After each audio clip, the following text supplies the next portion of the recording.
जम्बूद्वीपे भरतखंडे आर्यावर्ते भारतवर्षे। जम्बू टॉक्स देखने वाले हमारे सभी दर्शकों का बहुत बहुत स्वागत, अभिनंदन। मैं हूं आपके साथ निधीश गोयल, करता हूं आप सभी का यथोचित अभिवादन। हिंदू द्रोह उन्मूलन ये विषय है आज हमारे कार्यक्रम में, और उसकी क्यों आवश्यकता है और क्या उसकी प्रक्रिया हो सकती है। विचार ये भी करना चाहिए कि इस विषय की आवश्यकता क्यों पड़ती है। क्या ऐसे कोई कारण है जिनके कारण से हिंदुओं की बात को सरकार के द्वारा ठीक प्रकार से नहीं सुना जाता। मैं ये नहीं कह रहा कि सुना नहीं जाता है। There is a rule of law. अगर रूल ऑफ लॉ होता है तो बातें सुनी जाती हैं, लेकिन क्या एक्चुअली बातें जिस तरीके से सुनी जानी चाहिए, खासतौर पर बहुसंख्यक वर्ग की या सीधे सीधे कहूँ तो हिंदुओं की, वो बात उस तरीके से सुनी जा रही है या नहीं सुनी जा रही है, इस पर हमें थोड़ा विचार करना चाहिए। और हमारी नहीं सुनी जा रही है तो क्या सभी की नहीं सुनी जा रही? यानी कि हम मुसलमानों की बात करें, हम ईसाइयों की बात करें और मत मतावलंबियों की बात करें, तो क्या हमारे और उनके अंदर कोई अंतर नहीं है? हम दोनों की आवाजों का लेवल सेम है अगर, लेकिन फिर भी उस पर कार्यवाही कितनी त्वरित है और कितनी नहीं ही है, तो क्यों है ऐसा? भारत में ऐसा होगा तो हम किसके पास अपनी शिकायत लेकर के जाएंगे? कौन से थाने में, कौन से विधायक, कौन से सांसद, कौन से सरकार के पास में, कौन से न्यायालय में? किस तरीके की वो प्रक्रिया होनी चाहिए कि हमारी बात सुनी जाए? अभिव्यक्ति की स्वतंत्रता, article 19, freedom of speech, freedom of expression, अभिव्यक्ति की स्वतंत्रता, कितनी सारी बातें हैं। लेकिन ये क्या सारी की सारी बातें हम ठीक से कर पाते हैं और नहीं कर पाते, तो कौन से कारण है? इन सब के बारे में आज हम विवेचना करने वाले हैं। आप सभी से निवेदन है, ये जम्बू टॉक्स है, ये जम्बू थॉट्स है। इस विचार को पूरे अधिकार के साथ ग्रहण कीजिए। चैनल सब्सक्राइब करें, वीडियो को लाइक और शेयर करें, बगल वाली घंटी बजाकर बेल आइकॉन एक्टिवेट करें, जैसे हमारे सभी नोटिफिकेशंस आप तक सही समय पर पहुंच सके। चैनल में तकनीकी गतिविधियां हम बढ़ाना चाहते हैं, उन बढ़ाने के लिए अगर आपसे जो भी आर्थिक सहयोग बन पड़े जरूर कीजिएगा। उसके बारे में आपको इन्फॉर्मेशन स्क्रॉल लाइन में देते हैं हम लोग, और साथ में डिस्क्रिप्शन में भी उसके बारे में पूरा कुछ दिया हुआ है। ये आपका मासिक सहयोग या किसी भी तरीके का हो सकता है, जो हमें बहुत आगे बढ़ने में मदद प्रदान करेगा। आइए स्वागत करता हूँ हमारे बीच पधारे हुए हमारे सम्मानीय अतिथि प्रोफेसर रामेश्वर नमस्कार। मिश्र पंकज गुरु जी। प्रणाम। नमस्कार। नमस्ते। नमस्कार निधीश जी। नमस्ते गुरु जी, तो नमस्ते। आज का संवाद प्रारंभ करते हैं। आज का विषय है हिंदू द्रोह उन्मूलन की आवश्यकता और प्रक्रिया। ये विषय इतना विराट है कि मैंने इसके लिए बीच बीच में कुछ पॉइंट्स लिख लिए हैं, जिससे कि इतना नहीं फैलूं कि सारा विषय नहीं आ पाए। सर्वप्रथम तो ये समझने की आवश्यकता है कि भारत में हिंदू द्रोह का स्वरूप क्या है और यह संभव कैसे हुआ है। इसे वैश्विक संदर्भ में जगत प्रवाह की सामान्य गति को समझने के साथ ही सम्यक रूप से जाना जा सकता है। समस्त संसार में विविध समाज हैं, विविध संस्कृतियां हैं और उनकी परस्पर अंतःक्रिया होती रहती है, इंटरेक्शन होता रहता है। ये इंटरेक्शन या तो फ्रेंडली होता है, प्रेमपूर्ण होता है, मानवीय सद्भाव के साथ होता है, या बलात्कार जैसा होता है, बर्बर बल प्रयोग के साथ होता है, फोर्सफुल होता है, दूसरे को दबाने और दबोचने और लील जाने का, समाप्त कर देने का उद्देश्य होता है। इसके लिए भी लोग दूसरों के पास जाते हैं। तो इस तरह जो इंटरेक्शन है, या जो अंग्रेजी में शब्द चलता है अप्रोक्सीमेशन, सन्निकटन, तो दो समाजों, दो संस्कृतियों और दो व्यक्तियों के सन्निकटन के, अप्रोक्सीमेशन के दो रूप होते हैं। एक होता है मैत्रीपूर्ण, प्रेमपूर्ण, स्वस्थ, सब समान रूप से एक दूसरे को सुनते हुए अंतःक्रिया, इंटरेक्शन, अप्रोक्सीमेशन। और दूसरा ऐसा अप्रोक्सीमेशन जो दूसरे को बलपूर्वक दबोच ले, दबा ले, उसको समाप्त कर डालना चाहे, उसको अपने कंट्रोल में लाना चाहे। ये दो प्रकार के इंटरेक्शन दुनिया में विभिन्न समाजों और संस्कृतियों के बीच भी, और समूहों के बीच भी, और व्यक्तियों के बीच भी चलते रहते हैं। ये सर्वविदित है, सारे संसार में इसे माना जाता है। राजनीति शास्त्र और समाज शास्त्र में सर्वविदित है और इतिहास से ये प्रमाणित है। तो भारत की क्या दृष्टि रही है इस विषय में, इसको पहले स्मरण कर लें। और भारत का अर्थ है सनातन धर्म, अर्थात वैदिक दृष्टि क्या है। तो हम सभी जानते हैं, प्रायः ज्यादातर लोग रोज ही बोलते हैं, लेकिन उसको ये नहीं ध्यान करते कि ये दृष्टि है और ये हमारी दृष्टि है और ये विशेष दृष्टि है। दुनिया में सब जगह यह दृष्टि मान्य हो, यह तो हम चाहते हैं, पर अभी मान्य है नहीं। तो वैदिक दृष्टि क्या है? बहुत सारे श्लोक हैं, बहुत सारे मंत्र हैं, बहुत सारे सूक्त हैं, केवल संकेत में उनका स्मरण करते हैं। वेद क्या कहते हैं? मित्रस्याहं चक्षुषा सर्वाणि भूतानि समीक्षे, मित्रस्य चक्षुषा समीक्षामहे। हम संपूर्ण प्राणियों को, मनुष्य मात्र को नहीं, सभी मनुष्यों को, सभी पशुओं को, सभी जलचरों को, सभी नभचरों को, सभी थलचरों को, जीव जंतुओं को, वृक्ष वनस्पतियों को, सबको मित्र के भाव से देखें, मैत्री भाव से देखें, प्रेम और आत्मीयता के भाव से देखें और मित्र की दृष्टि से ही उनकी समीक्षा करें। मित्रस्याहं चक्षुषा सर्वाणि भूतानि समीक्षे, मित्र से चक्षुषा समीक्षा महे, ये वेद है। इसी प्रकार वेदों के प्रसिद्ध मंत्र हैं जो किसी भी पूजा पाठ में पढ़े जाते हैं, लेकिन सामान्यतः लोग उसको सोचते हैं कि पंडित जी कुछ बोल रहे हैं, ये भूल जाते हैं कि ये हमारी दृष्टि है। क्या है? मधुवातारितायते मधुक्षरन्ति सिन्धवः माध्वीर्नः सन्तोषधीः मधुनक्तम् उतोषसौ मधुमत्पार्थिवं रजः मधुद्यौरस्तु नः पिता मधुमान्नो वनस्पतिर्मधुमानस्तु सूर्यः माध्वीर्गावो भवन्तु नः। है ना? चारों ओर वातावरण मधुमय हो, हवाएं मधुमती बहें, पृथ्वी की सुगंध मधुमय हो अर्थात मधुर लगे, ऐसी गंध रहे पृथ्वी में। आकाश जो है हमारे पिता के सदृश है, वो भी हम पर मधु की वर्षा करे, यानी मधुरता की वर्षा करे। रात और दिन, उषा और संध्या काल में मधु भावनाएं, मधुर भावनाएं हमारे पास आए और सूर्य भी हमको मधुमान बनाए, मधुरता से, पोषण से, अमृतत्व से सुदृढ़ करे। और सूर्य की जो किरणें हैं, गावों हैं, वो माधवी हों यानी मधुमती हों। ये वनस्पति जो है वह भी हमको मधुमान हो, अर्थात हमारे लिए वो मधुर फल दें, मधुर स्वाद दें, मधुर गंध दें, मधुर पुष्प दें, ये कामना है। इसी प्रकार भद्रम कर्णेभिः शृणुयाम देवाः भद्रम पश्येमक्षभिर्यजत्राः, ये पूरा एक मंत्र चलता है। अथवा स्वस्तिनो वृद्धो स्वस्तिनो वृद्धो इंद्रश्रवाः, गलत बोल रहे हैं, स्वस्तिनो इंद्रो वृद्धश्रवाः स्वस्ति, इस समय याद नहीं आ रहा, बहुत ही पुराना स्वस्ति का मंत्र है, जाने क्यों इस समय अचानक मुझे भूल रहा है। स्वस्ति न इंद्रो वृद्धश्रवाः स्वस्ति नः पूका विश्ववेदाः स्वस्ति नस्तार्क्ष्यो अरिष्टनेमिः स्वस्ति नो बृहस्पतिर्दधातु। ये है स्वस्ति न इंद्रो वृद्धश्रवाः, हमारे लिए इंद्र जो है कल्याणकारी हो, संपूर्ण परिवेश कल्याणकारी हो, देवता कल्याणकारी हो, पूषा जो देव हैं वो हमारे लिए कल्याणकारी हो। स्वस्ति न इंद्रो वृद्धश्रवाः स्वस्ति नः पूषा विश्ववेदाः, इस विश्व को जानने वाले जो पूषा हैं, जो दिव्य शक्तियां हैं, वो हमारे लिए कल्याणकारी हो। और चंद्रमा, सूर्य, बृहस्पति, ये सब हमारे लिए कल्याणकारी हो, ऐसी हम कामना करते हैं। और बहुत है, स्वस्ति प्रजाभ्यः परिपालयन्ताम न्यायेन मार्गेण मही महिषा, ये भी बड़ा प्रसिद्ध स्वस्ति वाचक मंत्र है। गो ब्राह्मणेभ्यो शुभमस्तु नित्यम लोका समस्ता सुखिनो भवन्तु, ये चलता है ना कि हमारे जो राजा हैं वो हमारे लिए कल्याणकारी हों और वे गौ पालन करें, ब्राह्मणों विद्वानों, संस्कृति के रक्षकों का, धर्म के विद्वानों का पालन करें। गो ब्राह्मणेभ्यो शुभमस्तु नित्यम, वो गौओं और ब्राह्मणों के लिए शुभ हो और राजाओं के कारण यह समस्त लोक जो उनके द्वारा शासित है वह सुखी है ना, सुखी हो।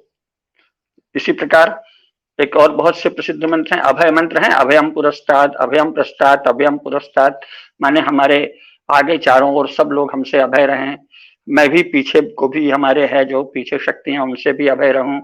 अभयम प्रस्तात्, अभयम पुरस्तात्, आगे हमारे जो भी हैं उन्हें अभय प्राप्त हो, जो पीछे हैं उन्हें अभय प्राप्त हो और वो हमें अभय दें, ऊपर अभय हो, नीचे अभय हो, चारों ओर अभय ही अभय हो, अर्थात न तो हम ऐसा कोई काम करें कि किसी को भय प्राप्त हो, और न कोई अन्य ऐसा काम कर सके जिससे हमें भय प्राप्त हो। इस प्रकार ये वैदिक दृष्टि है, मित्रता की, कल्याण कामना की, सबके कल्याण की कामना की, और सबको अभय देने की, और सबसे अभय रहने की, निर्भय रहने की, ये दृष्टि है। अब ये जो भाव हैं, इन भावों को विश्व के अनेक प्राचीन समाजों में अलग अलग भाषा पदावली में व्यक्त किया जाता रहा है। हम लोग जब जो भी प्राचीन समाजों के बारे में पढ़ते हैं, चाहे मिस्र का समाज हो, चाहे मैक्सिको का मय समाज हो, चाहे पेरू का इंका समाज हो, जिनके भी जो भी रिकॉर्ड्स मिलते हैं, तथ्य मिलते हैं, तो उन सब में यही दृष्टि रही है, भाषा यही रही, भाषा थोड़ी भिन्न रही है, पदावली भिन्न रही है, लेकिन भाव यही रहा है। तो हम कह सकते हैं कि ये प्रवृत्ति सनातन है। दूसरी ओर अन्यों के साथ दूरी का भाव, द्वेष और दुर्भाव का भाव, बलपूर्ण दमन और नियंत्रण का भाव, ये भी बहुत ही प्राचीन काल से चला आ रहा है। राक्षसी प्रवाह भी अत्यंत प्राचीन काल से सदा से है। तो पुण्य प्रवाह भी सदा से है और राक्षसी प्रवाह भी सदा से है, ये हम जानते हैं। तो विगत 1000 वर्षों का जो इतिहास है, वो अगर हम देखें, अत्यंत प्राचीन काल का तो हमारे पास इतिहास है, लेकिन दुनिया में प्राचीन इतिहास सुरक्षित नहीं है। तो अभी हमें दुनिया के संदर्भ में देखना है, तो केवल विगत 1000 वर्षों का ही इतिहास देखेंगे। वो भी यूरोप के पास तो 1000 वर्षों का भी इतिहास सुरक्षित नहीं है, टूटा फूटा है, कुछ 2-4 पन्ने मिलते हैं, उसी के बल पर वो नवरचना कर लेते हैं, लेकिन है। तो 7वीं से 9वीं शताब्दी ईस्वी के बीच 2 पंथ अरब से लेके यूरोप तक नए उदित हुए। लोग प्रायः झूठा प्रचार है क्रिश्चियनिटी के नाम पे कि वो शायद पहली शताब्दी से हुआ, लेकिन सब लोग जानते हैं कि 7वीं शताब्दी के पहले तो दुनिया में कहीं कोई क्रिश्चियनिटी थी ही नहीं। कहते हैं 5वीं शताब्दी, लेकिन 2-4 लोग हुए, कहीं 10 लोग हुए।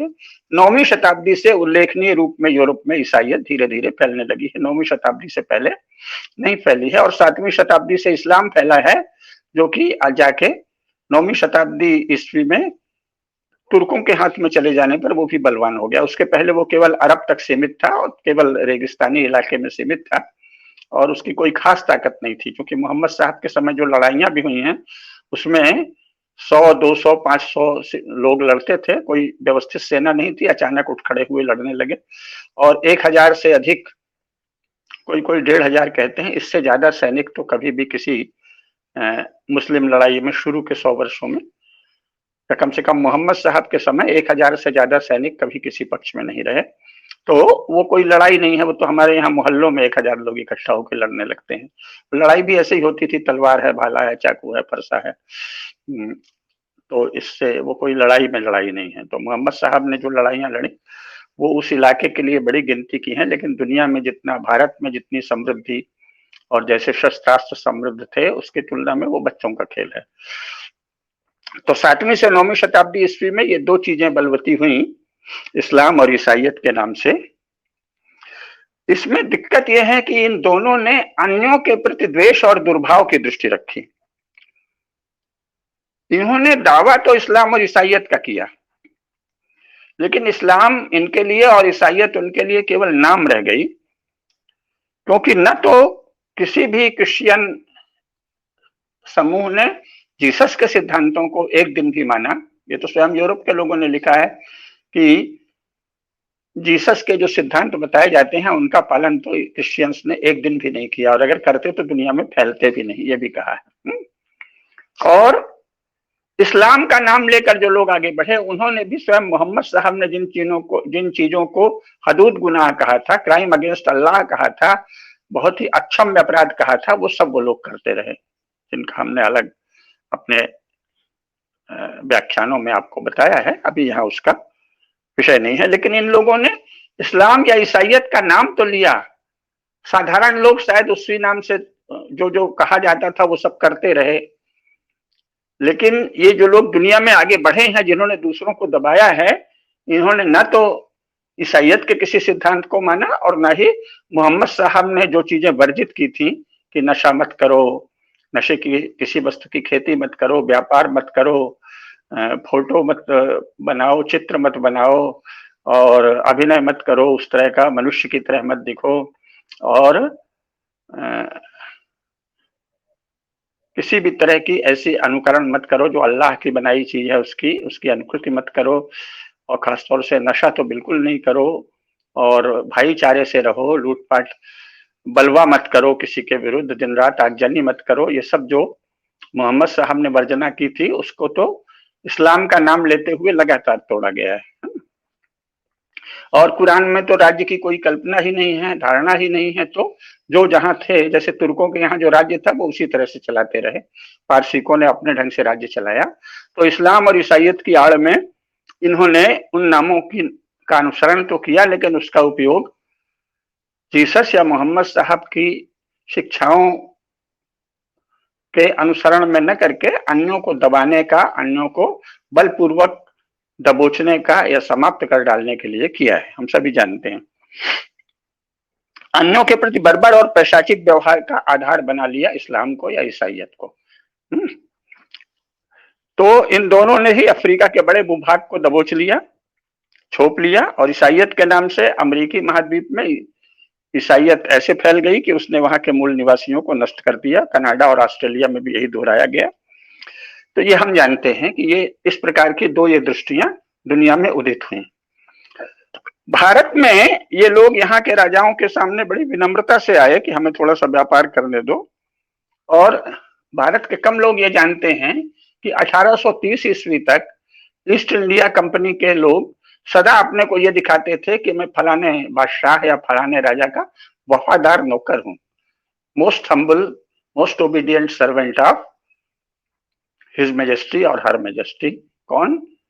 कहीं मुगल बादशाह, कहीं महारानी, महारानी लक्ष्मीबाई के सामने भी ईस्ट इंडिया कंपनी के लोग जब पहली बार गए हैं तो we are most obedient servant of her majesty. और इसके बाद जो दगाबाजी की, छलघात किया, विश्वासघात किया, सहायक संधियों के नाम से जो जो किया वो हम जानते ही हैं। तो ये विचित्र से लोग हैं। और जो हमारे यहाँ जिन चीजों को राजा का लक्षण माना जाता था, क्षत्रिय का लक्षण माना जाता था, योद्धा का लक्षण माना जाता था, वीर व्यक्ति का लक्षण माना जाता था, वीर कुलों और समूहों का लक्षण माना जाता था, उन सब से ये रहित थे। तो इन्होंने ऐसे किया। लेकिन फिर धीरे धीरे क्या हुआ कि भारत में भी, क्योंकि भारत में तो बिल्कुल अलग संस्कृति थी, वहां भी थी, मेक्सिको में भी अलग थी, इंका में भी अलग थी, लेकिन भारत में अभी तक बची है, इसलिए भारत की बात कर रहे हैं। वहां तो ये खा गए, मय सभ्यता को क्रिश्चियन खा गए, इंका सभ्यता को क्रिश्चियन खा गए, प्राचीन अफ्रीकी सभ्यता को मुसलमान समूह खा गए। लेकिन भारत में ये तिल तिल करके बढ़े। तो पहले क्या हुआ कि वे ऐसे ऐसे समूह इन्होंने कुछ लोभ से, कुछ पता नहीं प्रेम से, कुछ ऐसे समूह बनाए जो वेदों के समकक्ष बाइबिल को रखने लगे। जैसे ब्राह्मो समाज है, प्रार्थना समाज है, ये देश भर में आए। और उसके बहुत से लोग हैं जिनको इन्होंने खूब पैसे दिए, कंपनी वालों ने, और खूब पुरस्कार दिया, सम्मान दिया, चाहे वो राम मोहन राय हो, चाहे ज्योतिबा फुले हो।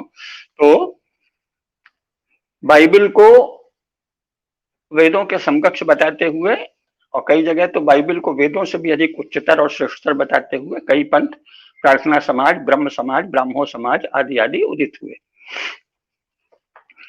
फिर धीरे धीरे क्या हुआ कि यहाँ जब ये कुटिलता से, वंचना से, विश्वासघात से, ठगी से सफल होते गए, सहायक संधियां की, फिर राजाओं को धोखा दिया, हम तो आपके मोस्ट ओबीडियंट सर्वेंट हैं, फिर कल को नहीं नहीं आप तो अवैध हैं, आप तो गोद नहीं ले सकते, हम आपका राज्य छीन लेंगे, आपस में राजाओं को लड़ाते हुए जो छीनने लगे। तो उसके बाद बहुत से लोग जो शक्ति के पुजारी हैं उनके मन में इनके प्रति थोड़ा भय और थोड़ा आकर्षण पैदा हुआ। और इन्होंने ऐसे प्रचार किया कि इंग्लैंड में बहुत ही अत्याधुनिक शिक्षा चल रही है, संयोगवश दुनिया का ज्ञान प्राप्त करके पहली बार ये वैज्ञानिक तरक्की भी कर रहे थे। तो इसे उन्होंने ये नहीं बताया कि हमने भारत से सीखा है या चीन से सीखा है या मिस्र से सीखा है, ये कहा कि ये हमारे यहाँ का ज्ञान है। जबकि अब तो सब जानते हैं कि उसमें से मूल चीजें भारत और अन्य देशों से सीखी। तो ऐसा बताया, और बताया कि वो उस ज्ञान के बल पे हम आपके यहाँ सफल हो रहे हैं। ये नहीं बताया कि हम अपने छल, ठगी, विश्वासघात, धोखा, दगाबाजी इससे सफल हो रहे हैं। तो जो लोग शक्ति के, सब कुछ पता नहीं रहता, आज संचार के माध्यम इतने तीव्र हैं तो भी भारत के लोगों को दुनिया के विषय में बहुत कम पता है। तो उस समय तो और कम पता था। तो बहुत से लोग आकर्षित हुए और इनके प्रोपेगेंडा के कारण लंदन जाके पढ़ने लगे। और लंदन जाके कुछ ऐसे भी लोग गए जो सोचते थे कि जरा देखें ये अंग्रेज क्या हैं जो ऐसा राज्य कर रहे हैं।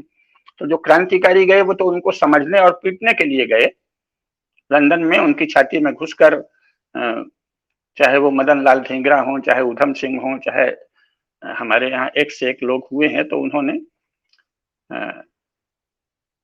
उनकी छाती में घुसकर अपनी वीरता का परिचय दिया और दुष्टों को दंड दिया। लेकिन बाकी लोग जो गए, जो थोड़ा सॉफ्ट लोग थे, जो थोड़ा कमजोर लोग थे बुद्धि से, वो लोग धीरे धीरे उनके भक्त होते गए और ऐसी कोशिश हुई कि उनका समर्थक एक बहुत बड़ा वर्ग भारत में तैयार हो जाए। और जब नेताजी सुभाष चंद्र बोस के कारण देश में देशभक्ति बहुत तीव्र उभरी, सेनाओं में भी देशभक्ति उभरने लगी, तो उस सेना की वीरता से ये परिचित थे क्योंकि प्रथम और द्वितीय महायुद्ध में दोनों बार अंग्रेजों और फ्रेंच लोगों को भारत के सैनिकों ने ही बचाया था, नहीं तो ये बिल्कुल मर रहे थे, सड़ रहे थे, पूरी तरह हार रहे थे। जर्मनों ने इनको दबोच लिया था। जगह जगह भारत की ब्रिटिश भारतीय सेनाएं और फिर भारत के राजाओं की सेनाएं, चाहे वो जैसलमेर की ऊंट की सेना हो, चाहे जोधपुर, बीकानेर और जयपुर नरेश की सेनाएं हो, इन सब ने जाके उनकी रक्षा की, उनको बचाया। तो इसलिए वो सेना की शक्ति से बहुत परिचित थे, भारतीय सेनाओं की शक्ति से। और जब उनको लगा कि नेताजी के प्रभाव के कारण अब भारत की सेनाएं हमारे विरुद्ध हो रही हैं, तो उन्होंने जल्दी से अपने अनुकूल लोगों को, जिनको उन्होंने ट्रेंड किया था, दोस्ती बनाई थी, उनको ट्रांसफर ऑफ पावर कर दिया। और फिर वो इस बीच वो लोग वहां लंदन वगैरह जाके इतने छल से चतुर भी हो गए थे कि उन्होंने ट्रांसफर ऑफ पावर की शर्तें तो कुछ मानी और कुछ अपने मन से भी किया। और जो भारतीय राजा थे, जिनमें हिंदू को मानने वाले राजा 350 से अधिक थे और साथ ही कुछ इस्लाम को मानने वाले थे, इन सब राजाओं को, इस्लाम वालों को तो दबाव दिया और हिंदू राजाओं को देशभक्ति का, सनातन धर्म का वास्ता दिया कि आप मिल जाओ तो और बड़ी चीज हम लोग बनाएंगे। और राजाओं की देशभक्ति का लाभ उठाकर और कुछ दबाव देकर, धमकी देकर भी एक महासंघ बना लिया। तो इतना तो हुआ और उनसे शर्तें की कि इंग्लैंड और भारत की साझा संस्कृति होगी और साझा इतिहास पढ़ाया जाएगा। ट्रांसफर ऑफ पावर में ये डॉक्यूमेंट है। ये पृष्ठभूमि जाननी जरूरी है कि हिंदू द्रोह कैसे हो रहा है।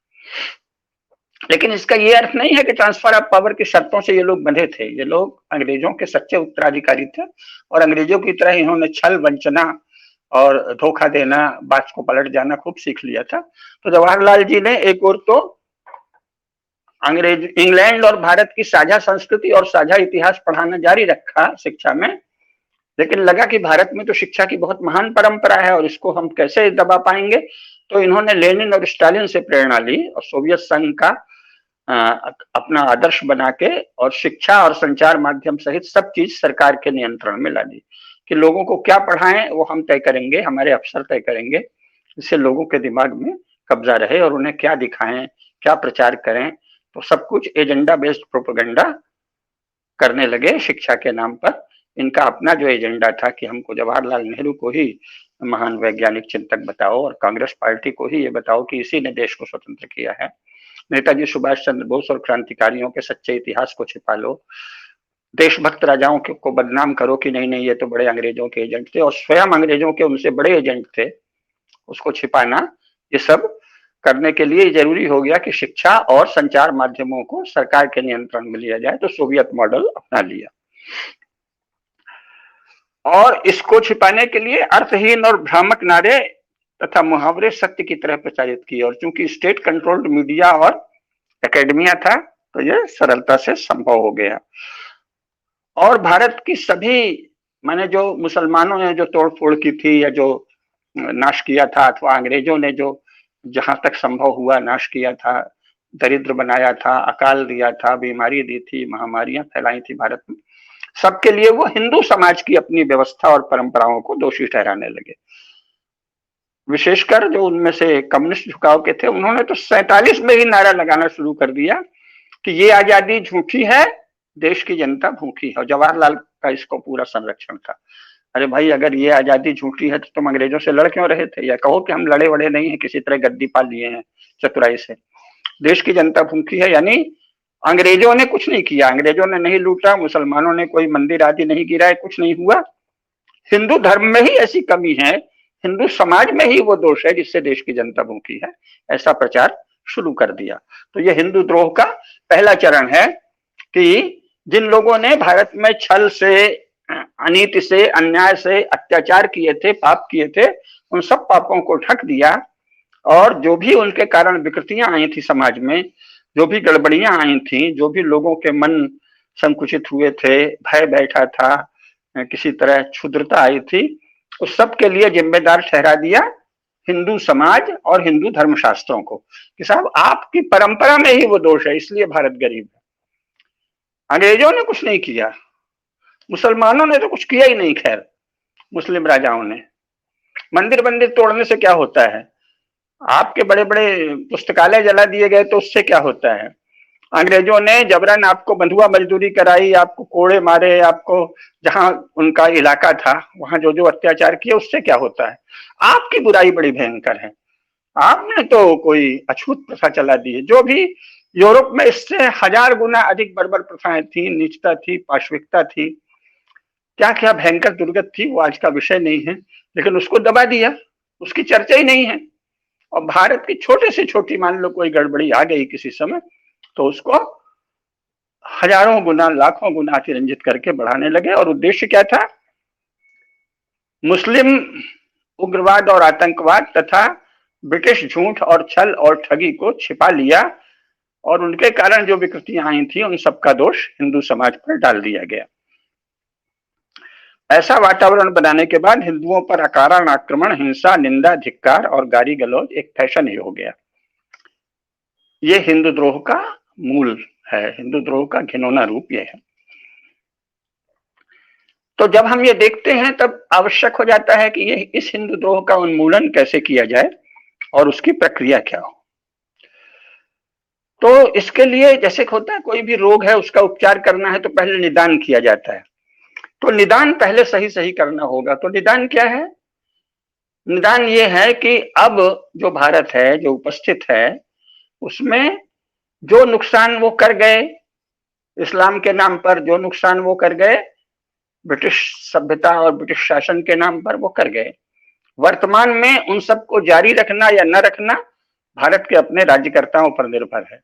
और उसकी आड़ लेकर हिंदू समाज को ही निंदा करना, धिक्कारना, इसमें सारे दोष दिखाना, अकल्पनीय बुराइयां दिखाना और हिंदू धर्म शास्त्रों का मजाक उड़ाना, हिंदू धर्म के आचार्यों का मजाक उड़ाना, हिंदू धर्म को बुराइयों का एकमात्र स्रोत बताना और उससे कई गुना बुराइयां जो ईसाइयत में है, इस्लाम में है, सारी दुनिया जानती है। स्वयं England, France, Germany, Holland, Spain, पुर्तगाल, स्विट्जरलैंड, स्वीडन, डेनमार्क, सबके लोग जानते हैं, उसको भारत में छिपाना। अमेरिका के लोग जानते हैं, उसको भारत में छिपाना। और इस्लाम के नाम पर जो जो नीचता, अत्याचार, पाशविकता, बर्बरता की गई है, सबको छिपाना और हिंदू समाज को, हिंदू धर्म को, हिंदू धर्म शास्त्रों को गाली देना, झूठा इतिहास रचना, ये एक हिंदू द्रोह का आधारभूत स्वरूप है। तो ये किसने किया? वर्तमान में पिछले 75 वर्षों से ये भारत के राज्यकर्ताओं ने अनुमति दी है। क्या पढ़ाया जाए इस पर पूर्ण नियंत्रण भारत के राज्यकर्ताओं का रहा है। कौन सी किताबें पढ़ाई जाएं, ये इन्होंने सरकार का शिक्षा विभाग बना दिया। तो हिंदू समाज में कभी भी सरकारी शिक्षा विभाग नहीं होता था, तो सारी व्यवस्था, और इंग्लैंड में भी केवल शासन का नियंत्रण नहीं है शिक्षा पर, और अमेरिका में भी नहीं है, और यूरोप के किसी देश में नहीं है, और धार्मिक संस्थाओं पर तो उनका नियंत्रण है ही नहीं। चर्चेस की एक अलग महासभा होती है, वो तय करती है। तो सब कुछ यहाँ राज्य के वो लोग जो स्वयं को कहते थे कि हम हिंदू धर्म में पैदा हुए हैं, लेकिन हिंदू धर्म को कोई विशेष नहीं मानते, हमारे लिए जैसा हिंदू धर्म है वैसे इस्लाम है, वैसे ईसाइयत है, और इसी को बड़ा ऊंची बात बताते थे कि हम तो बहुत ही ऊंचे हैं, हिंदू, मुसलमान, ईसाई, सिख सबसे बहुत ऊंचे हैं, और हमको हिंदू धर्म से क्या मतलब, उतना ही है जितना कि अन्य से है। और ऐसे सब लोग जो है वो शिक्षा का स्वरूप तय करने लगे और धर्मशास्त्रों के विषय में निर्णय और निष्कर्ष देने लगे, प्रचार करने लगे, सब प्रकार से ये स्थिति आई है। तो ये है हिंदू द्रोह का स्वरूप। जब हम निदान करते हैं तो पता चलता है कि भारत के राज्यकर्ता ही हिंदुद्रोह के प्रोत्साहन, संरक्षण और पोषण के लिए जिम्मेदार हैं। तो ये हिंदुद्रोह मुख्यतः राज्यकर्ताओं के माध्यम से संरक्षित और पोषित किया गया है।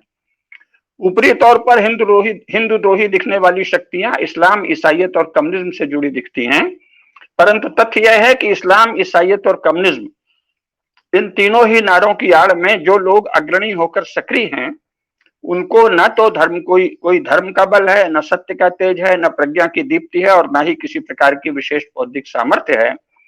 वे तो झूठ और गप तथा शब्दों की क्रीड़ा के द्वारा, नारे और मुहावरों के द्वारा रचे गए भावनात्मक परिवेश को रचकर हिंदू समाज को ठगते हैं और उन्हें उलझाए रखते हैं। तब इसके उन्मूलन की प्रक्रिया के क्या चरण होंगे? क्योंकि हिंदू द्रोह का स्वरूप पता चल गया कि राज्यकर्ताओं के संरक्षण और पोषण में इस्लाम, ईसाइयत या कम्युनिज्म की आड़ में नारेबाजी और मुहावरे इस प्रकार से रचना कि हिंदुओं की बुराई ही बुराई दिखे और इस प्रकार झूठ, गप और ठगी के द्वारा हिंदू द्रोह फैलाया जा रहा है।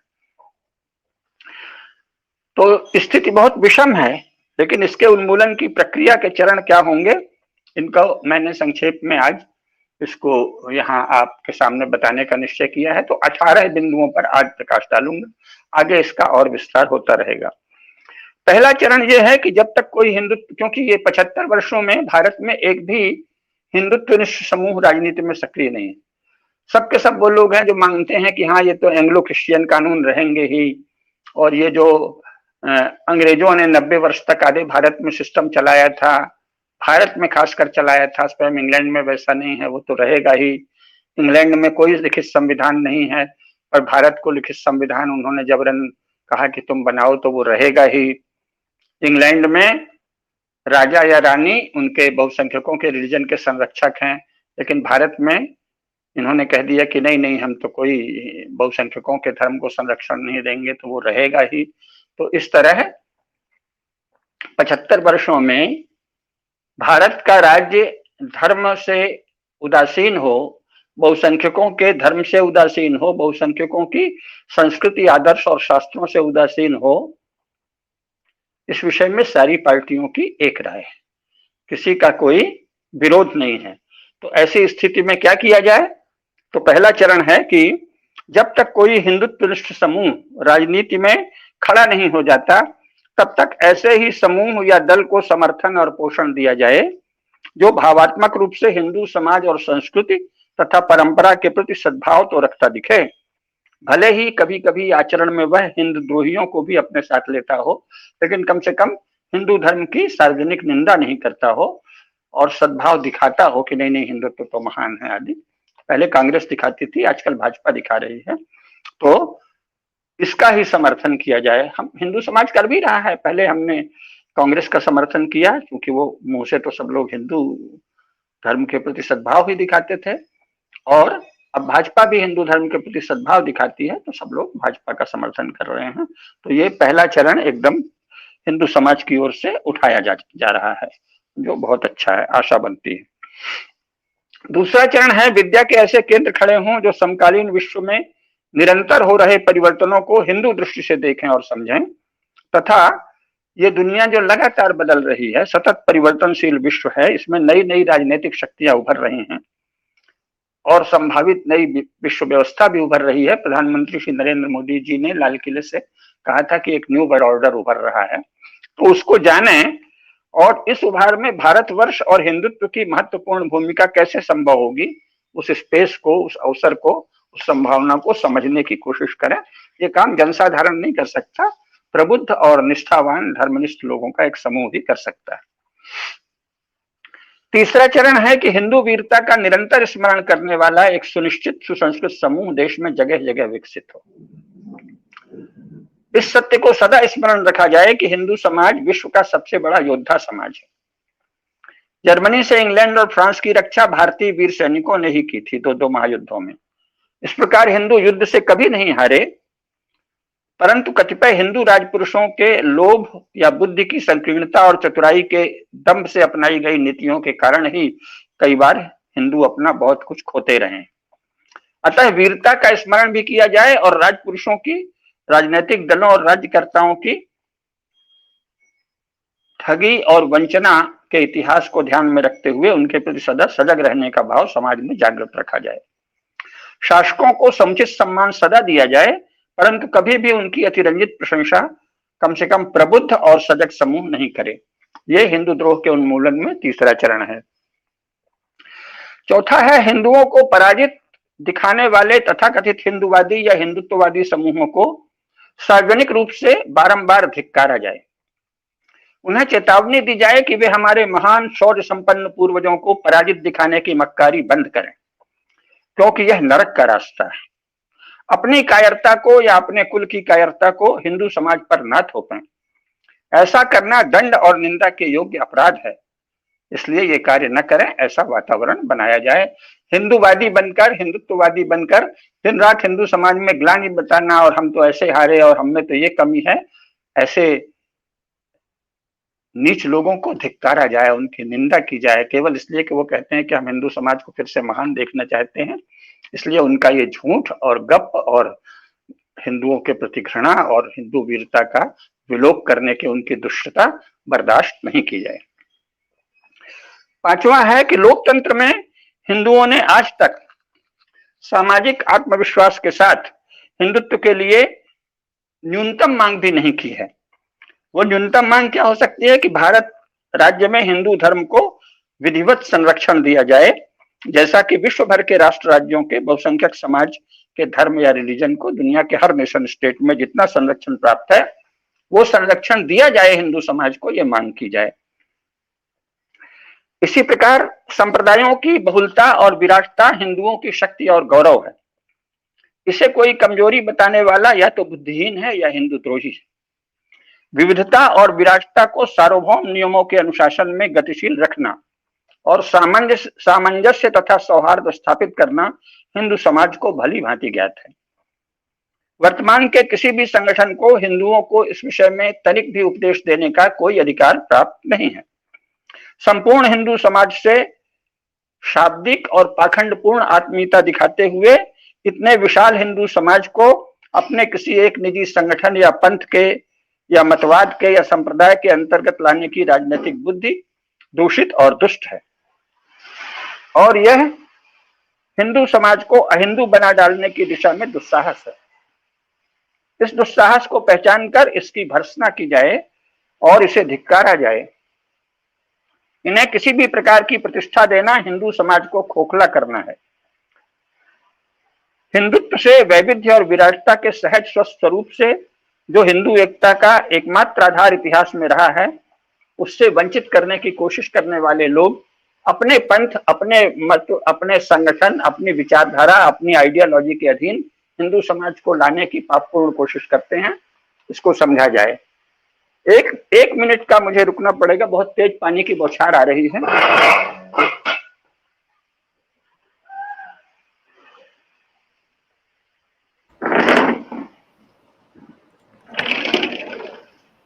एक मिनट केवल। जी गुरुजी, बिल्कुल आप आइए। थोड़ा सा आपके लिए इंतजार हम लोग कर ही सकते हैं डेफिनेटली, क्योंकि आप बस हो गया जी हो गया जी काम हो गया जी, पधारे। लाइट भी नहीं है ना आज, समस्या ये। चलिए कोई बात नहीं। जी आइए जी। राजनीतिक मतवादों के आधार पर संसार में आज तक कोई वास्तविक शासन नहीं चला है, ये हिंदुओं को जानना चाहिए।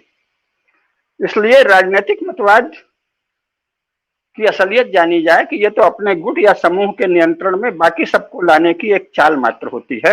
अतः किसी भी आइडियोलॉजी के आधार पर भारत का राज्य चलाने की दृष्टि घातक है।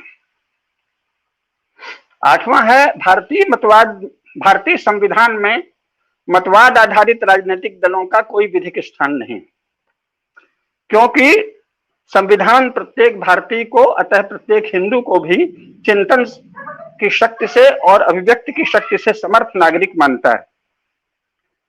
यह बात संविधान को स्वयं एक बड़े राजनीतिक लक्ष्य का परिणाम सिद्ध करती है। मतवाद आधारित राजनीतिक दल उस लक्ष्य को नष्ट करने वाले दस्यु दल हैं।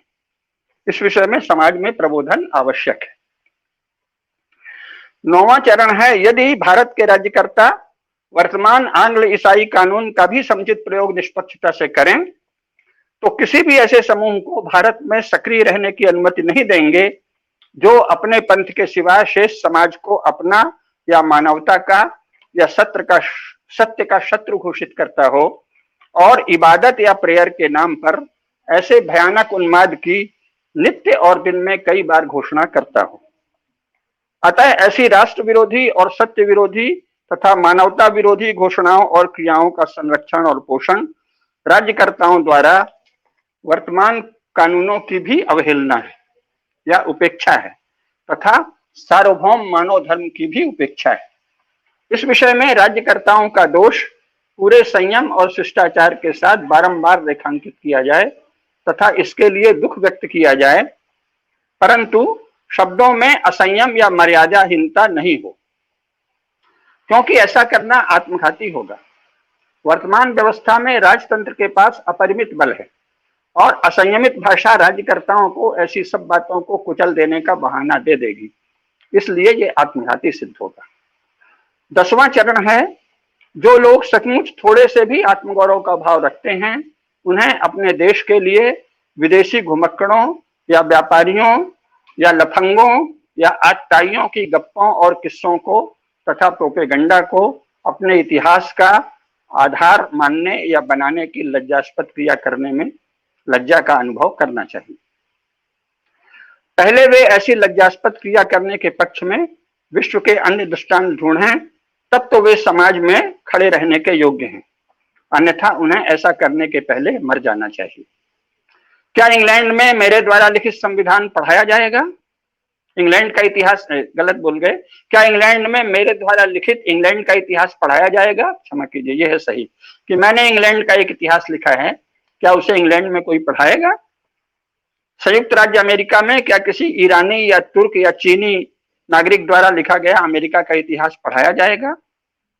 अगर ऐसा नहीं है तो भारत में अंग्रेजों, फ्रेंचों, डचों या चीनियों तथा कथित चीनियों या मुसलमानों, अरबों, ईरानियों, तुर्कों, पारसिकों आदि के द्वारा लिखी गई गप्पों या संस्मरणों या किस्सों या कहानियों को इतिहास का आधार बनाना, सार्वजनिक रूप से उसको इतिहास की तरह प्रस्तुत करना अंतरराष्ट्रीय स्तर पर भी एक अपराध है। हिंदुओं को दुनिया में सबसे गया गुजरा साबित करने की कोशिश है। जो बात विश्व का कोई भी समाज इतिहास के रूप में जिन चीजों को नहीं पढ़ाता उन्हें जबरन हिंदुओं का इतिहास पढ़ाने का आधार बनाना, विदेशी गप्पों, संस्मरणों, किस्सों, कहानियों और झूठे प्रोपेगेंडा को भारत के इतिहास का आधार बनाना हिंदुओं को संसार में सबसे कमजोर, सबसे विचित्र, सबसे दीनहीन समाज बनाने की आपराधिक कोशिश है। भारत में 75 वर्षों से यह अपराध किया जाता रहा है, इसे बंद करने की मांग की जाए। जैसा दुनिया भर का इतिहास लिखा जाता है उन्हीं कसौटियों पर भारत का इतिहास लिखा जाए। 11वां है कि हिंदू समाज को अपना शत्रु या कोई निंदनीय समाज बताने वाले लोगों का प्रतिकार करने में समय और शक्ति नहीं नष्ट की जाए। इसके लिए केवल राज्यकर्ताओं से पूछा जाए कि वे लोकतंत्र में बहुसंख्यकों के शत्रुओं को ऐसी घिनौनी क्रियाएं करने की इतनी सुविधा किस आधार पर देते हैं, इसके पीछे क्या नियम है, क्या आधार है, और ऐसे संरक्षण के बिना तो ऐसे घिनौने काम हो ही नहीं सकते। तो आखिर हमारे राज्यकर्ताओं को हिंदुओं से घृणा है, शत्रुता है, या हिंदुओं को कुछ गिनते ही नहीं कि ये तो गए गुजरे हैं, इनको चाहे जो गाली दे दे, उनके बारे में कोई कुछ भी पढ़ा दे, इतिहास के नाम पर कुछ भी झूठ बोल दे, मुसलमान, कम्युनिस्ट, ईसाई ये हिंदुओं के विषय में कुछ भी बोलते रहें और राज्य चुपचाप दर्शक रहेगा। और अगर हिंदुओं की ओर से इस्लाम के किसी अत्याचार के विषय में या ईसाइयों की किसी मूर्खता और अंधविश्वास के विषय में कुछ भी बोल दिया जाए तो राज्य तत्काल सक्रिय हो जाएगा। वे हमारी गौओं की हत्या करने की व्यवस्थित कोशिश करें। और गांधी जी ने कहा था कि मैं गौवध को मनुष्यवध के समान ही मानता हूं और किसी गाय की हत्या करने वाले का पाप किसी मनुष्य की हत्या करने वाले के पाप के समान है और गौ हत्यारे का वध किया जा सकता है, ये गांधी जी ने कहा है।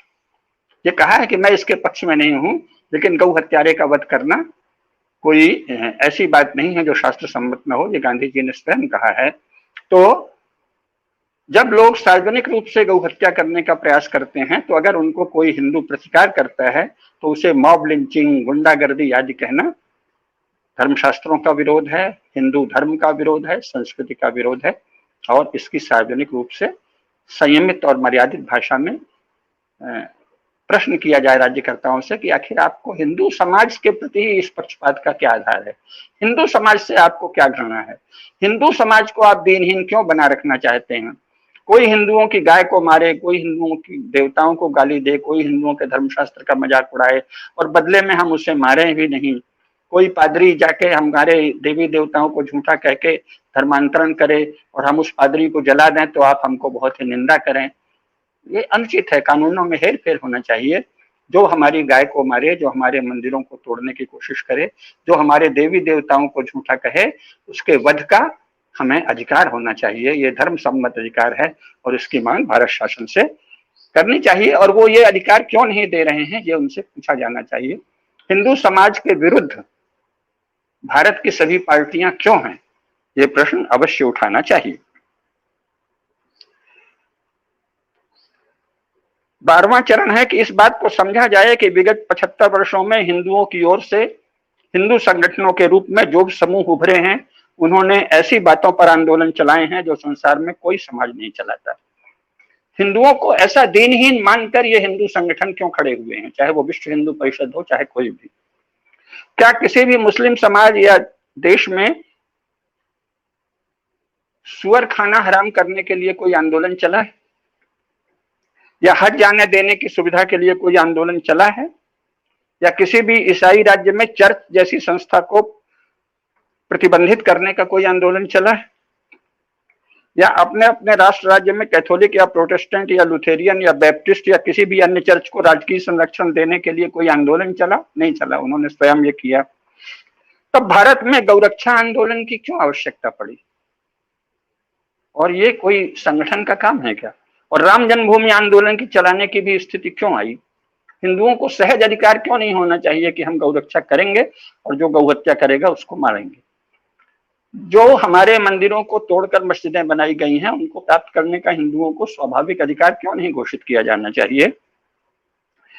यदि सहज रूप से भारत का राज्य हिंदू धर्म को संरक्षण देना अथवा हिंदू धर्म जैसे महान और उदात्त तथा सार्वभौम नियमों वाले मानव धर्म को अपनी प्रेरणा का आधार बनाने वाले हिंदू धर्म को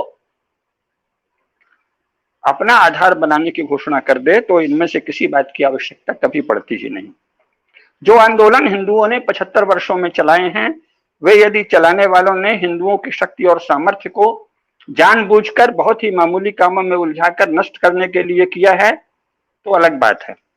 अगर विश्व हिंदू परिषद या अन्य संगठन चाहते हैं कि हिंदू समाज इन्हीं बहुत ही मामूली बातों में आंदोलन कर करके थकता रहे और दुनिया का हर समाज जो 2 दिन में जिन चीजों को प्राप्त कर लेता है उनको 75 वर्षों तक हम आंदोलन चलाकर थकते रहें, ये हिंदू समाज का आदर्श अगर हो, विश्व हिंदू संगठन का अगर यही लक्ष्य है, विश्व हिंदू परिषद का, कि हिंदू समाज की शक्ति को थका थका कर चूर कर दिया जाए, नष्ट कर दिया जाए, तो बात अलग है।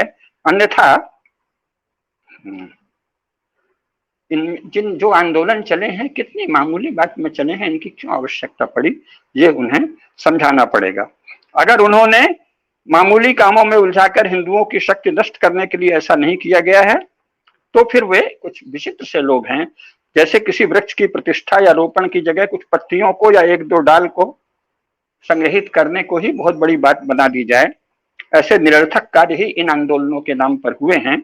और इसको समझना चाहिए कि हिंदुओं में ऐसी क्या कमी है जो ऐसी निरर्थक बातों में आंदोलन करते हैं, जो सहज ही कोई भी समाज संगठित बल से प्राप्त कर लेता है। और स्वयं को हिंदू संगठन कहने वाले संगठनों ने ये क्या पिद्दी चीजें उठाई हैं मुद्दे के रूप में। इसी प्रकार संघ लोक सेवा आयोग में भारतीय भाषाओं की प्रतिष्ठा के लिए आंदोलन भी इसी प्रकार का एक कदम है। देश के करोड़ों युवकों युवतियों को थकाकर पस्त कर देने वाला यह कार्य है। आंदोलन भी मानो देश की युवकों और युवतियों को थका देने के लिए चलाया जा रहा है। इसके स्थान पर स्वयं संघ लोक सेवा आयोग और इसे इस प्रकार भारत द्रोही रूप में संगठित और संचालित करने वाले राज्य के भारत द्रोह पर सधी हुई बौद्धिक चर्चाएं करनी चाहिए।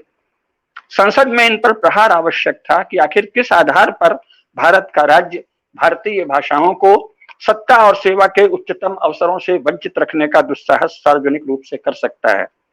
ऐसा करने वाले राज्यकर्ताओं को दुनिया के किसी भी देश में क्या कहा जाएगा, ये चर्चा आवश्यक थी। इसके स्थान पर आंदोलनों में युवाओं की शक्ति नष्ट करना अनुचित है। 13वां चरण है, भारत के राज्यकर्ताओं की राजनीति को अच्छी तरह समझा जाए। 10 मिनट और है, इसमें मैं बात को समेटूंगा। आखिर क्या बात है कि जवाहरलाल नेहरू ने भारत का बहुत बड़ा भूभाग दूर बैठे एक राजनीतिक समूह यानी माओ जे-दूंग की कम्युनिस्ट पार्टी को सौंप देने का देशद्रोह किया, किंतु डॉक्टर राम मनोहर लोहिया जैसे 2 या 4 राजनीतिक व्यक्तियों को छोड़कर किसी भी राजनीतिक दल ने आज तक इस काम को सार्वजनिक रूप से देशद्रोह नहीं कहा है। क्यों नहीं कहा है? क्यों किसी दल ने यह घोषणा आज तक नहीं की है कि सत्ता में आने पर वह इस बात की जांच के लिए एक देशभक्त विद्वान या धर्माचार्य की अध्यक्षता में एक जांच आयोग का गठन करेगा, जो नेहरू द्वारा इस प्रकार देश का बहुत बड़ा भूभाग माओ जे-दूंग की पार्टी के हवाले करने की पूरी प्रक्रिया और कारणों तथा परिणामों की जांच करेगा। 14वां चरण है, तोड़फोड़, हिंसा, आगजनी, बस्तियों को जलाना और किसी को भी अपने मजहब का शत्रु घोषित कर उसकी हत्या करना आदि वर्तमान कानूनों में भी संज्ञेय अपराध हैं। फिर भी मुस्लिम उग्रवाद को किसी भी शासन ने सक्षम रीति से प्रभावी नियंत्रण में लाने का विधिक दायित्व क्यों नहीं निभाया? क्या इसके द्वारा वे गैर कानूनी कामों को करने वाले और अराजक तथा विध्वंसक लोगों को संरक्षण देकर उनसे पार्टी के लिए चंदा जुटाते हैं या अन्य गलत राजनीतिक कार्य करवा रहे हैं या करवाते रहे हैं? इसकी जांच के लिए भी एक प्रभावशाली जांच आयोग के गठन की मांग करना प्रबुद्ध हिंदुओं के द्वारा आवश्यक है। रक्षा सौदों में भ्रष्टाचार आदि या देश के भीतर किसी सरकारी प्रोजेक्ट में खाए गए कमीशन आदि की जांच से कई गुना अधिक जरूरी जांच यह है कि आखिर क्या बात है कि तोड़फोड़, हिंसा, आगजनी, बस्तियों को जलाना और चाहे जिसे अपने मजहब का शत्रु घोषित कर उसकी निंदा करने लगना और फिर उसकी हत्या कर देना, ये वर्तमान कानूनों में संज्ञेय अपराध होते हुए भी किसी भी पार्टी ने, किसी भी शासन ने आज तक इन संज्ञेय अपराधों के विरुद्ध प्रभावी कदम क्यों नहीं उठाए? इसके पीछे अवश्य कोई रहस्य है। या तो अन्य मजहबों के अपराधियों को इस बहाने संरक्षण दिया जाता है, क्योंकि सर्वसाधारण मुसलमान या सर्वसाधारण ईसाई तो ये काम नहीं करता, स्वयं नहीं करता जब तक प्रेरित न किया जाए। तो क्या मजहब की आड़ में, रिलीजन की आड़ में अपराधियों को, बहुत ही गंदे लोगों को संरक्षण देकर उनसे पार्टियां कोई लाभ ले रही हैं? इसकी जांच की जानी चाहिए। यह जानना आवश्यक है कि इस आड़ में आपराधिक और अराजक तत्वों को राजनीतिक लोगों द्वारा, पुलिस द्वारा, प्रशासनिक अफसरों द्वारा संरक्षण आखिर क्यों दिया गया और क्यों दिलाया गया। 15वां चरण है, जो शासन अल्पसंख्यकों तक के मजहबी और रिलीजियस अधिकारों को संरक्षण देने के लिए इतना संवेदनशील है, वह बहुसंख्यकों के धर्म को भी संरक्षण देने की न्याय भावना अवश्य रखता होगा। अतः प्रबुद्ध हिंदुओं के संगठित समूह यह मांग प्रभावी ढंग से उठाएं कि हिंदू धर्म और देवी देवताओं तथा धर्मशास्त्रों की निंदा करने वाले को हमारे धर्मशास्त्र और हमारी परंपरा आतताई मानती है तथा उसका वध करना धर्म कर्तव्य मानती है। इसलिए प्रबुद्ध हिंदुओं को यह अधिकार दिया जाए कि एक धर्म रक्षक, न्याय रक्षक पुलिस दल का गठन हो और वह पुलिस बल धर्माचार्यों के नियंत्रण में रहे, न कि शासन के, और ऐसे किसी भी आयोजन में दिए जा रहे वक्तव्यों की यह दल रिकॉर्डिंग करे और वहां यदि ईश निंदा या धर्म निंदा हो या धर्मशास्त्र की निंदा हो तो उसके वध का हिंदुओं का धार्मिक अधिकार न्याय का अंग निर्धारित किया जाए। न्याय का अंग इस प्रक्रिया को बनाया जाए कि हम ऐसे दुष्टों का हिंदू लोग वध कर सकें। 16वां है, हिंदू एकता की एक विचित्र, हास्यास्पद और अटपटी तथा बुद्धि शून्य बात इस प्रयोजन से की जाती है कि हिंदू धर्म पर आघात करने वाले दुष्टों और दस्युओं को, जो कि मुख्यतः ख्रिस्त चर्च के द्वारा फंडेड हैं और कतिपय मुस्लिम अलगाववादी संगठनों के द्वारा भी फंडेड हैं, उनको केवल इसलिए सहन किया जाए क्योंकि वे हिंदू घरों में जन्मे हैं। सहन ही नहीं किया जाए, उनकी बात ध्यान से सुनी जाए क्योंकि वे हिंदू घरों में जन्मे हैं। यह अटपटी बात बुद्धिहीनता से उपजी है और हिंदुओं को एक असंभव लक्ष्य में उलझाकर उन्हें थकाने और पस्त करने की कुटिल राजनीतिक बुद्धि से प्रेरित है। विश्व में आज तक सर्वाधिक युद्ध समाजों के बीच आपस में ही हुए। दो दो महायुद्ध ईसाइयों ने आपस में लड़े। मुस्लिम समाज के विभिन्न समूह 1400 वर्षों से लगातार परस्पर मारकाट कर रहे हैं। अतः हिंदू एकता के नाम पर राजनीतिक संघर्षों को हिंदुओं के विरुद्ध नियोजित करने की कुबुद्धि या कुचाल निंदनीय और आपत्तिजनक है। जब मुस्लिम दुष्ट लोगों के उत्पात से और फिर ठग और वंचक अंग्रेजों की ठगी तथा तोड़फोड़ से हिंदू समाज में कुछ कमियां आ गईं, तब उन्हें दूर करने के लिए अनुसूचित जातियों का आरक्षण का एक प्रावधान रखा गया, जो दुनिया में और कहीं नहीं था, पर चलिए हिंदुओं में रखा गया। तो वो करुणा और न्याय भावना से जोड़ा गया। उस समय अनुग्रहित समूहों में कृतज्ञता की स्पष्ट भावना थी, परंतु अब जब सभी वर्गों के प्रतिनिधि, राष्ट्रपति, प्रधानमंत्री, सचिव, न्यायाधीश, उच्च सैनिक अधिकारी, मुख्यमंत्री, सांसद, विधायक, मंत्री आदि हैं, तब सत्ता में बड़ा हिस्सा झपटने की शॉर्टकट विधि के रूप में आरक्षण को बढ़ाते जाना अन्यायी और न्याय विरोधी राजनीति का खेल है। इसे स्पष्ट समझकर आरक्षण से वंचित समूहों को आरक्षण का विरोध तो करना ही चाहिए। आरक्षण का ऐतिहासिक और सामाजिक आधार प्रमाण पूर्वक उपस्थित किए जाने की मांग शासन से करनी चाहिए। सर्वविदित है कि अनुसूचित जातियों में से कुछ सचमुच की वंचित जातियों के साथ सबसे अधिक अन्याय यदि कभी हुआ भी है तो वह कृषि भूमि और कृषि पशु आदि संपत्तियों के स्वामी उन समूहों ने ही किया है जो आज स्वयं को ओबीसी कहकर, अन्य पिछड़ा वर्ग कहकर उसे अपने इतिहास को छिपाना चाह रहे हैं। ओबीसी की कुछ जातियों ने शेड्यूल कास्ट की कुछ जातियों के साथ लगातार भयंकर अत्याचार किए हैं और इस इतिहास को छिपाने के लिए अचानक उन्होंने स्वयं को भी ओबीसी, यानी शेड्यूल कास्ट बैकवर्ड है तो हम अदर बैकवर्ड हैं। शेड्यूल कास्ट को क्या कहा गया था? Backward class. तो इन्होंने कहा अच्छा वो बैकवर्ड है, हम अदर बैकवर्ड। वाह! जो आपके कारण बैकवर्ड हुआ, जिसको आपने दबाया, मारा, लूटा, पीटा,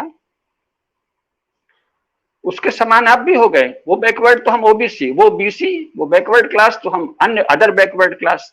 ये तो अपने ही इतिहास को छिपाना, अपने अन्याय और हिंसा को छिपाना है और इस प्रकार बिना किसी प्रमाण के काल्पनिक किस्से रचकर उसे इतिहास का पर्याय बना देना कि हम तो पिछड़े हैं, ये अन्यायी स्थिति है। किसी भी एकता आदि की आड़ में इस अन्याय को सहना हिंदुद्रोह है और आत्मघाती है। इसे सहने से केवल हिंदुद्रोह को बढ़ावा मिलता है, अतः इसका विरोध हिंदुद्रोह के उन्मूलन का आवश्यक तत्व है। अंतिम जो मैं चरण बताने जा रहा हूं, सभी मदरसे, मस्जिद, वक्फ बोर्ड आदि की संपत्तियां मुस्लिम संगठनों के नियंत्रण में। सभी चर्च और उनके द्वारा संचालित स्कूल, कॉलेज, कॉन्वेंट तथा अन्य संस्थाएं ईसाई संगठनों के नियंत्रण में हैं। हिंदुओं के मंदिरों और उनकी संपत्तियों का नियंत्रण राज्यकर्ता समूह करते हैं। यह पूरी तरह धर्म विरोधी, न्याय विरोधी, मानवता विरोधी और सब प्रकार से अन्यायी तथा अनुचित कार्य है। इसका प्रचंड प्रतिकार बुद्धिपूर्वक होना चाहिए।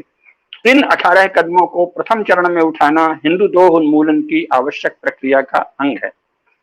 जो भी लोग हिंदुद्रोह की भयावहता देख रहे हैं और उसका संज्ञान ले रहे हैं, उन्हें इन 18 कदमों के बारे में विचार कर पहल करनी चाहिए। यही निवेदन है। नमस्कार। नमस्कार जी गुरुजी, नमस्ते। आपने जो निवेदन की बात की है, निवेदन नहीं है बल्कि ये ऐसा प्रतिवेदन है। इस प्रतिवेदन को जब तक हम लोग नहीं समझेंगे, हमारी सरकारें नहीं समझेंगी, तो आपने कहा है कि कुछ चीजें जो इस्लाम के नियंत्रण में है, मुसलमानों के नियंत्रण में है, वही नियंत्रण में है। जो ईसाइयों के नियंत्रण में है, वही नियंत्रण में है। जो ऐसे विधायक जिनके बारे में कहा जाता है, और कई बार हमने सुना है कि आप व्यक्ति को वोट नहीं दे रहे, आप पार्टी को वोट दे रहे हैं क्योंकि आपका वोट सीधा केंद्र में जाता है, लेकिन जो विधायक आपके यहाँ से चुना जा रहा है, ऐसी आपकी कौन सी मजबूरी है जिसके कारण से आप उसे चुनने के लिए मजबूर हो रहे हैं? क्योंकि वही आपके साथ में आने वाला है, वही पार्षद आपके साथ में आने वाला है। जब तक ये सब चीजें ठीक नहीं होंगी, हम एक बेहतर भारत में, जैसे हम जम्बू द्वीप की संकल्पना को लेकर आगे चल रहे हैं, जिस तरीके से आपने कार्यक्रमों में कई बार कहा है, आपकी फेसबुक पोस्ट पर कई बार लिख देखने को मिलता है कि बाबर के बारे में कहा जाता है कि विदेशी था, बाहर से आया। उस समय तो अफगानिस्तान तक हमारा शासन था, तो अफगान से आया हुआ, अरब से आया हुआ कोई व्यक्ति, अफगान से आया हुआ कोई व्यक्ति विदेशी कैसे हो सकता है? यानी कि वो हमारे ही राज्य का व्यक्ति था और राज्य का व्यक्ति हमसे लड़ रहा था। तो ये अलग बात हो सकती है कि वो व्यक्ति कैसा था, लेकिन वो विदेशी था, ये कहना हमारे भी भूभाग पर हमारा क्लेम हटाने जैसा होगा। ये बेवकूफियां हैं जो हम लगातार कर रहे हैं और हमें इन बेवकूफियों से बचना होगा। ये बेवकूफियां किसने हमारे दिमागों में डाली हैं, ये भी हमें समझना होगा। हमारा चैनल यही काम करने की कोशिश कर रहा है और हमारा सौभाग्य है कि आप जैसे विद्वत लोग हमारे साथ में निरंतर जुड़ करके लगातार आ रहे हैं। एक बार फिर से आपका धन्यवाद देता हूँ गुरु जी, पधारे आप। सभी दर्शकों का बहुत धन्यवाद, आपका नमस्कार। सहयोग तो मुझे निरंतर मिलता रहे। नमस्ते, जय हिंद, जय भारत। जय भारत।